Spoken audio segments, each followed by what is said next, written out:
আমি মেঘলা আকাশে চলে আসলাম কৃষি ভিত্তিক ভিডিও তৈরি করার জন্য, আমার কৃষি ভাইদেরকে দেখার জন্য।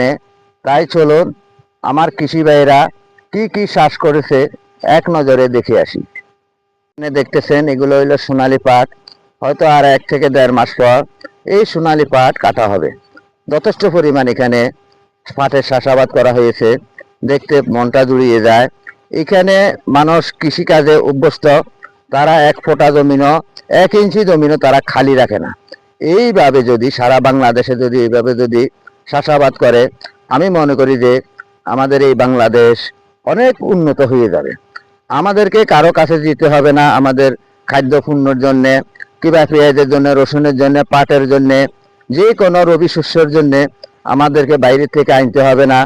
আমাদের দেশের টাকাগুলা বাইরে আর যাবে না। আমরা যদি প্রত্যেকটা জায়গা যদি এইভাবে চাষাবাদ করি, কিংবা কৃষিতে আমরা পরিপূর্ণিত হই। আমি তো যখন সারা বাংলাদেশ ঘুরি, আমি অনেক জায়গাতে দেখি অনেক কৃষক ভাইয়েরা জমিন খালি রেখে দিয়েছে, তারা চাষাবাদ করতেছে না। কারণ এই নোয়াখালী, চট্টগ্রাম, কিংবা খাগড়াছড়ি, রাঙ্গামাটি, ফটিকছড়ি, হাটাজারি সব জায়গাতে দেখি যে শত শত কানি জমিন খালি পড়ে রয়েছে।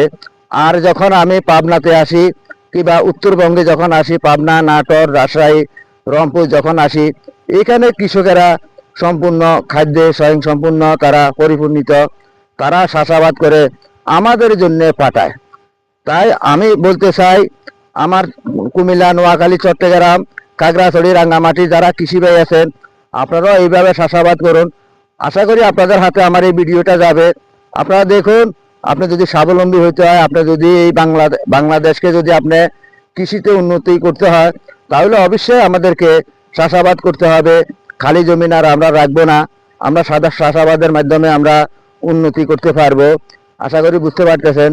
তাই সব সময় আপনারা চেষ্টা করবেন আপনাদের খালি পরিত্যক্ত জায়গাতে পাটের চাষ করবেন, রসুন করবেন, পেঁয়াজ করবেন, ধান চাষাবাদ করবেন।